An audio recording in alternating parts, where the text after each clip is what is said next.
invites you for the next half hour to join us for interviews, discussion, inspiration, and for strategies to help you fulfill your potential, both in life and in business. Welcome back to Remarkable Woman Radio. I am Mandy Beverly, and I'm here today with a very special guest. We've got lots to talk about, but what I like to do with a Remarkable Woman Radio is to talk about women that are stepping out, that are actually challenging themselves, that are pushing the comfort zone and stepping into their own remarkable space. And this one lady is what I would call a remarkable woman. Her name is Cathy Mellett, and we've had her on the show before.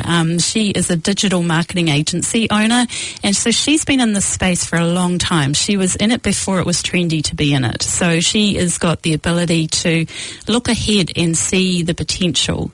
And I love that she is really concerned about what is going on with young people and people that close to us that are online in this day and age. And so she's going to come and talk to us about a very special charitable trust. So welcome along, Cathy. Thank you very much, Mandy, and once again, thank you for having me on your program. Oh, look, I love it. And I just really, really enjoy the fact that you have started a charitable trust. So that's a really big step. And to see a problem and then to be able to put the whole, framework around that in order to be able to deliver to young people and those that look after them this ability to be able to take care of themselves in the online space. Absolutely, Mandy, and I think, yes, there's a charitable trust involved, and that framework is a very fluid framework as we go through the process and we're finding our feet. So I don't believe any charity has the mould set up from the first day goes, but we're in the process of evolving and developing as we connect with various people in the community. Great, and you're getting quite a lot of support for this, aren't you? I am blown away at the level of support that we are getting, and I think that brings me back to exactly why I started this. It started as part of that journey to really look at me a little bit more, and I recall being overseas and coming back on a flight and having attended an international conference for digital marketers where we spoke a lot about the influencer. And just before I'd left, I'd been approached by a few parents who needed some support in the digital space, and they didn't know what to do. And with my exposure whilst I was away and I had my thinking space, reflecting on those parents with a real need, I think that's when I'm Enough was born.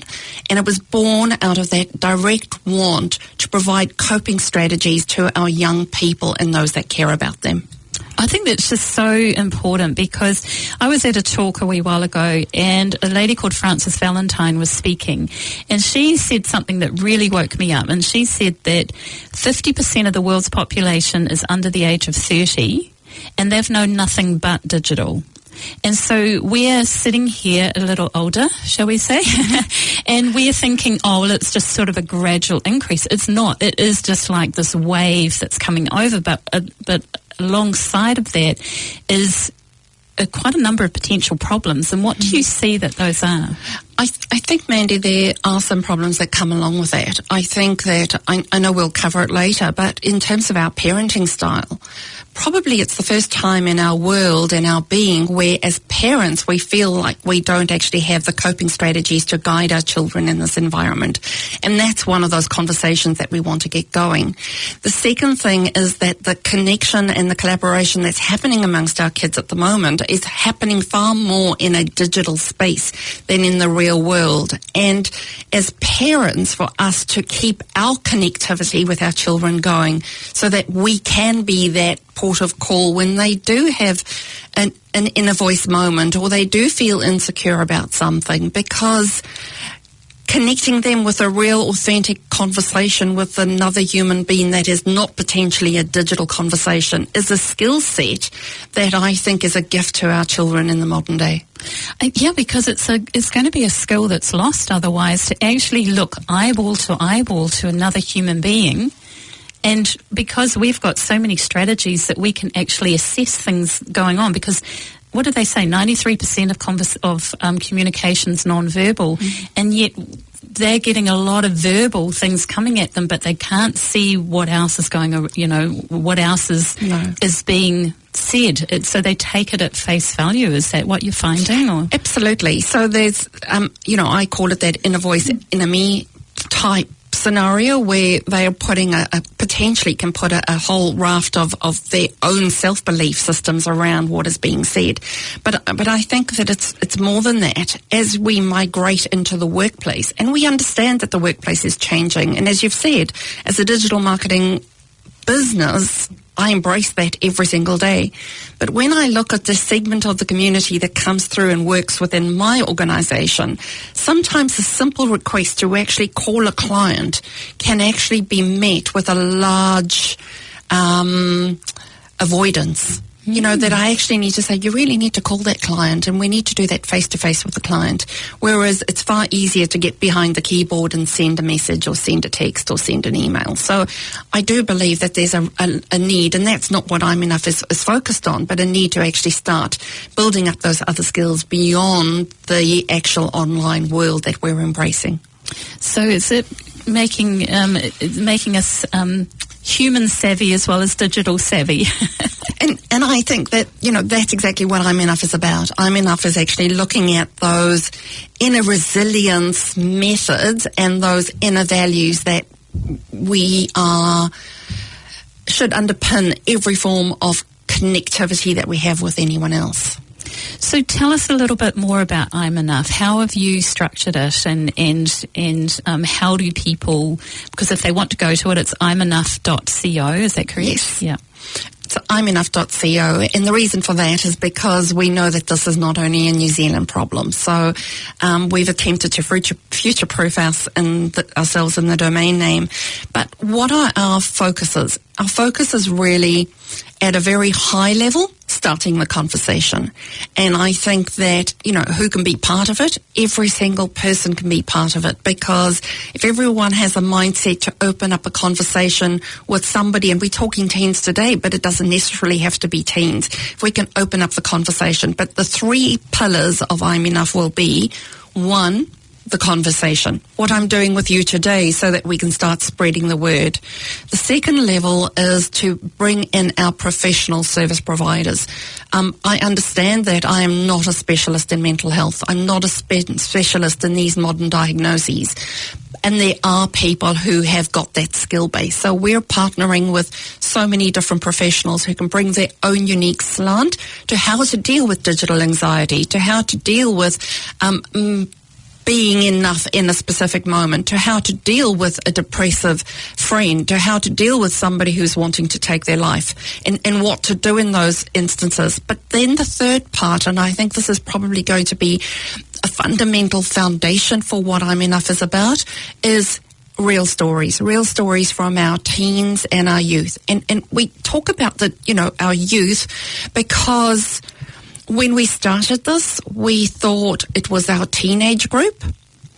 But Mandy, I'm seeing, and just last week, a doctor shared with us that he's dealing with a 7-year-old with a diagnosis of digital anxiety. So what? When we go through that, the spectrum of teens, I think it's going to become youth rather than teens. Yeah, because, and it's like they're not taught these days how to behave like a human being. Like, I guess we were, go outside and play and do this and be creative, and that their creativity is coming from a whole different avenue, and so they've still got the human skills in there that just need to be brought out as well. I just think it's so wise.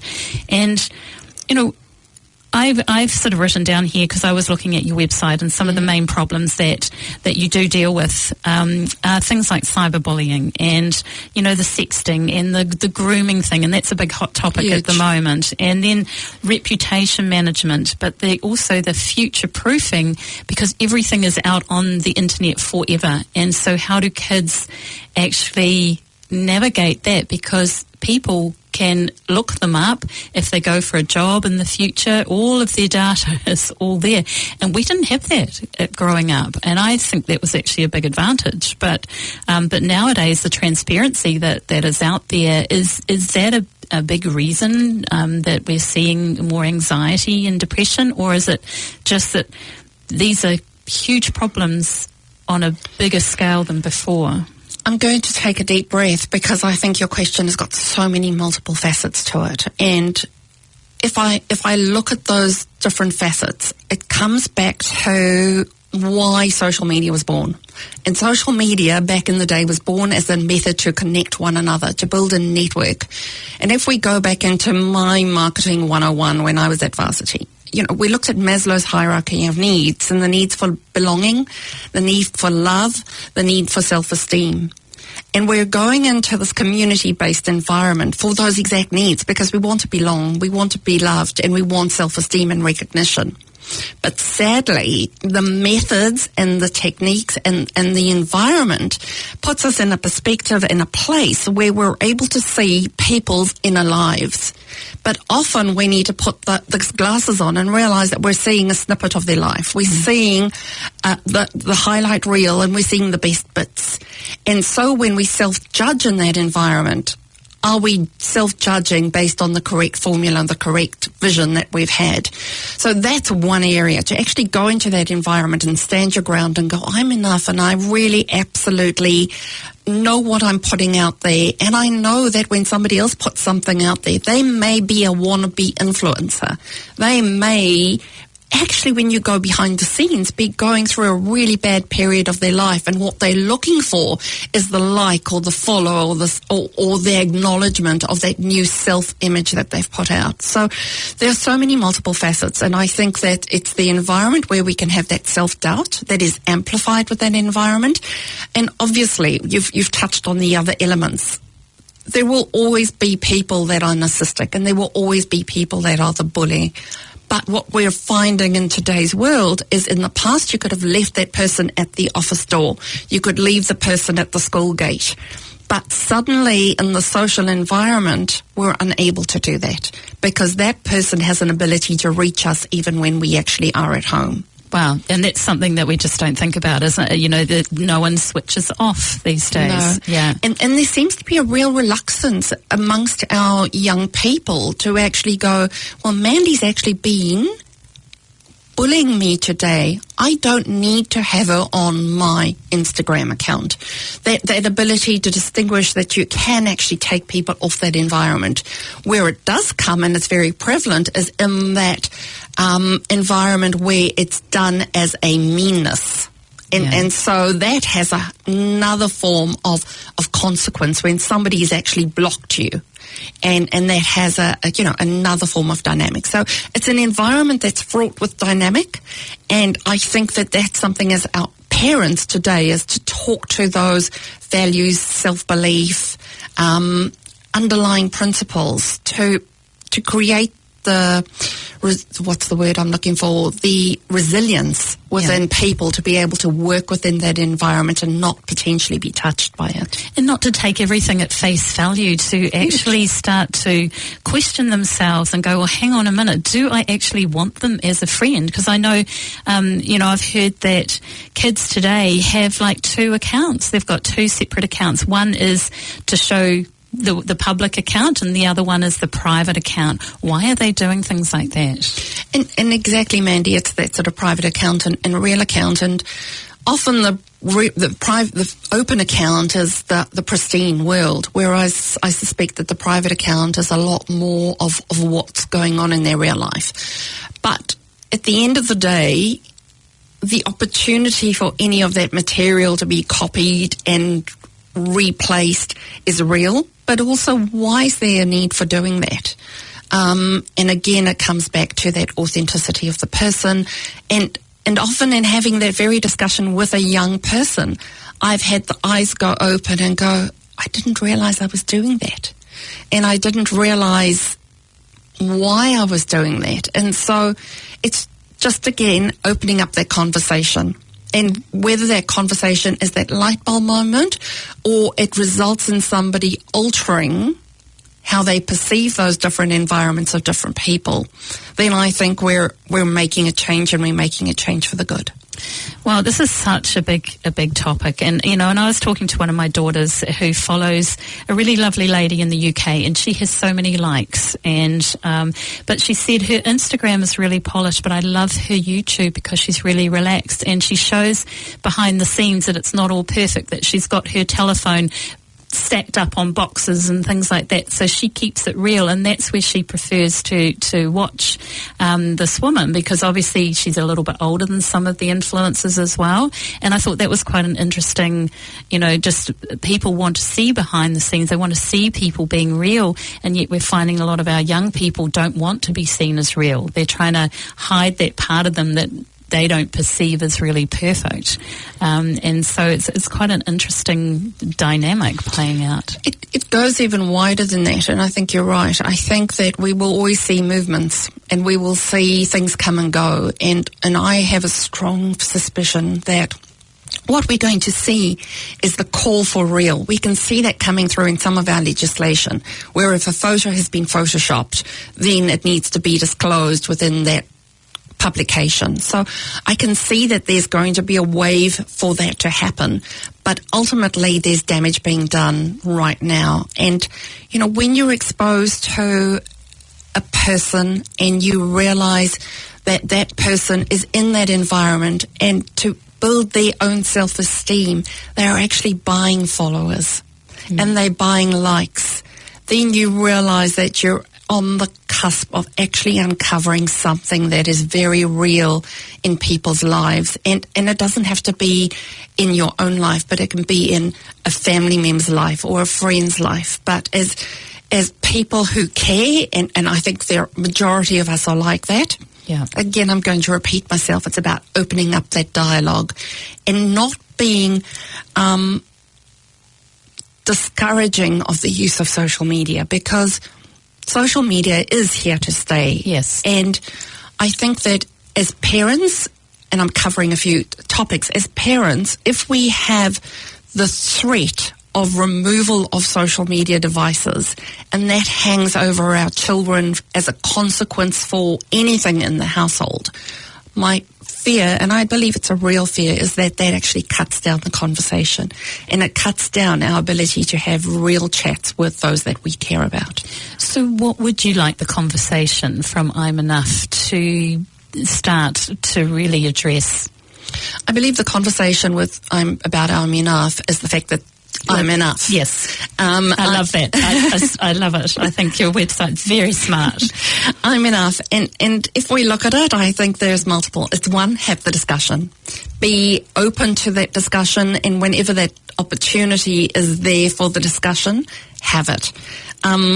In some of the research that I've done, it takes only one person to stand with their foot in the door between somebody who is in a situation where they may contemplate self-harm to actually say, I'm here for you. So it's that one step in the door.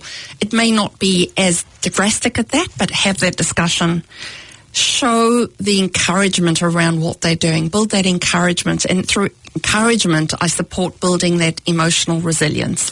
Can I just, when you were saying just about encouragement, it's actually making them feel seen, because they're not feeling seen in real life, that they maybe have to be seen online, and just to realise that they are being seen within their own family. And sometimes that can be all it takes, because everyone's so busy these days, aren't they? And I think, Mandy, that your statement, being seen, is one of those elements of discussion. And it's about saying, when last have you in your life actually acknowledged the value of somebody else in your life? Yeah. Great question. It may be that one question that alters somebody's perception of whether they're seen or not. We're all busy. As mums and dads, we're busy with the washing and the ironing and the cooking and the jobs and the working and the traffic and the, yeah. And so when last have you looked at your own son or daughter and said, I truly appreciate who you are in your life, and I'm so proud of you for doing X, Y, Z. Yeah. When are we being seen? So that's the element. And then equipping with life skills of feeling supportive, life skills of actually being, having gratitude, life skills of happiness, life skills of being belonging to somewhere. And then at the end of the day, just actually that self-belief system of you're always enough. Yeah. I'm enough. So, I mean, we believe that about our children, but for some reason it pervades them at some point, and whether it's something we might say or someone else says, we have no idea, because they're creating their perceptions and beliefs in that, but it's actually getting them the ability to own where they are enough. And they won't be enough in every area of life, none of us are, but there'll be some areas where they're born to excel, and that is enough to be them, to be unique in that space. Yeah. And you know, as an overriding factor, it's I'm enough, I believe, is a call to everyone to help make a difference, because in our all different aspects of life, we are all influencers and people respect us. So it's that anyone can have that conversation. I love that. Now, on your website, you have got, if someone needs to come along, you know, if they've got an emergency, if they just go, I just don't know what to do, who to turn to. I saw you have got so many agencies that are listed there, so many helplines, so many people that are out there and available. What are we not addressing that, you know, that there's so many there? Are they being utilised, or is the conversation got to go even deeper from how do you deal with this to, as you were saying, to take it really much deeper into the point of where are these kids not feeling enough? And social media may not be the only reason. Is it, what is the reason? What is happening that they need to feel that their value is by other people acknowledging them online? I think, Mandy, we've put all those resources online because we see a lot of those resources, depression.org, Lifeline. They're phenomenal organisations, and they do an incredible amount of good. I see that I'm Enough is not going to mimic what they're doing because they have their role to play.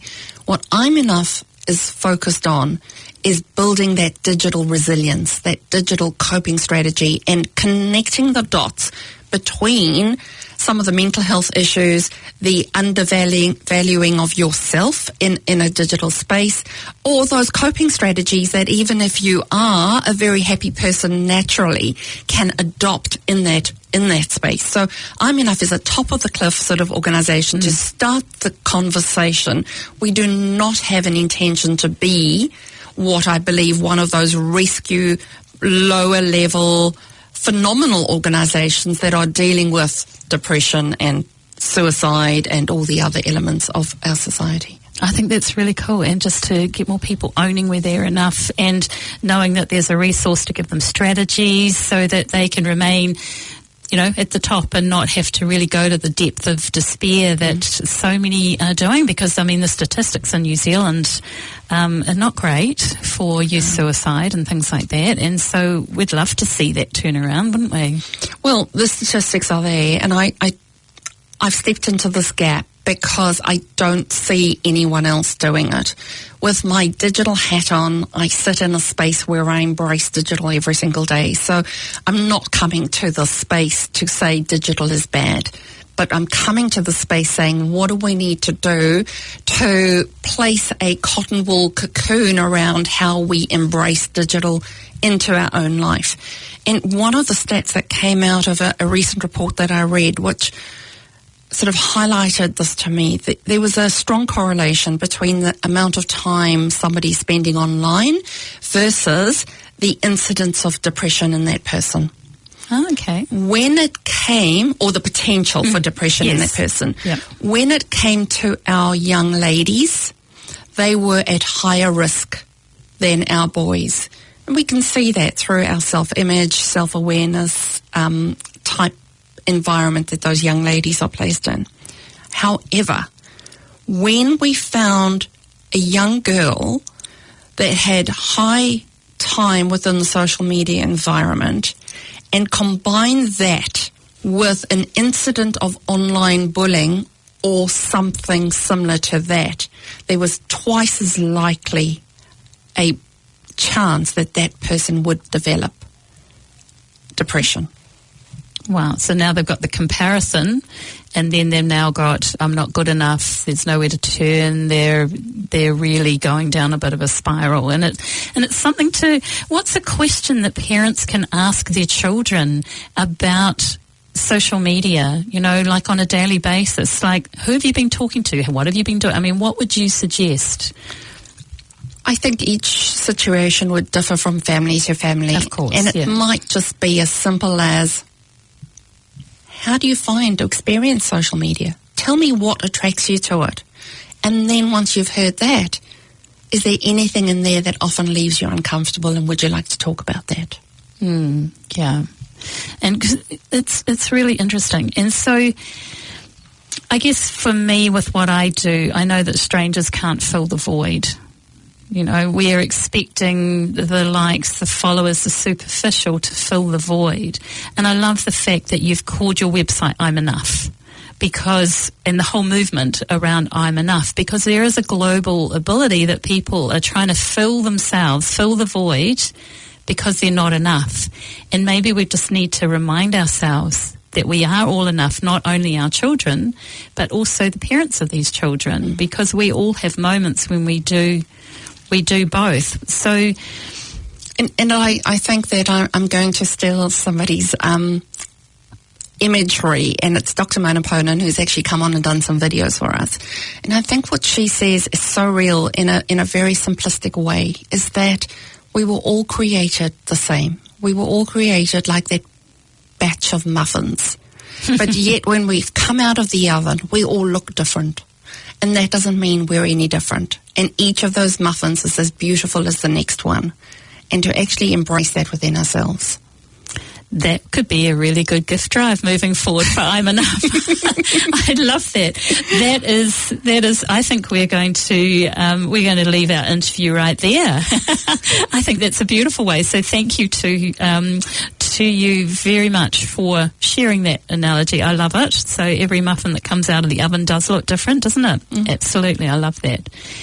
And so if anybody wants to find out more information, can you just tell them how to do that? Well, absolutely. So you would head over to www.imenough.co and IMENOUGH.co. And if you're a professional who believe you would like to contribute, we'd welcome your contribution. If you're a young person listening and you believe you've got something really strong to share, something that happened to you perhaps, and what you did and how at the end result, so that tip can be shared amongst our young people who are listening. And naturally, if there are any other opportunities where myself or some of the professionals that we do have can connect with wider audiences so we can share the message even further. But I've been blown away by our support. That's wonderful. So that's imenough.co or .co. Thank you so much for joining me today, Cathy. I'm very excited for you and what you're doing in this space. I think you're definitely on the precipice of something quite phenomenal. So thank you very much for being that remarkable woman that steps up into this space. Thank you so much for joining me, Cathy. I really appreciate it. Thank you very much, Mandy, for the opportunity.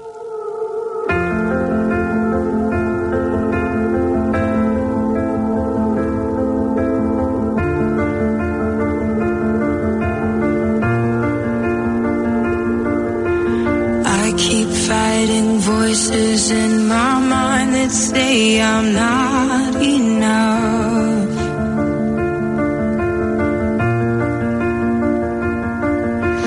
Every single lie that tells me I will never measure up.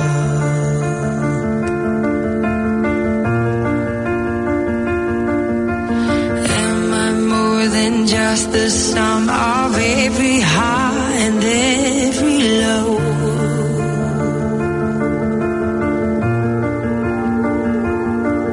Remind me once again just who I am, because I need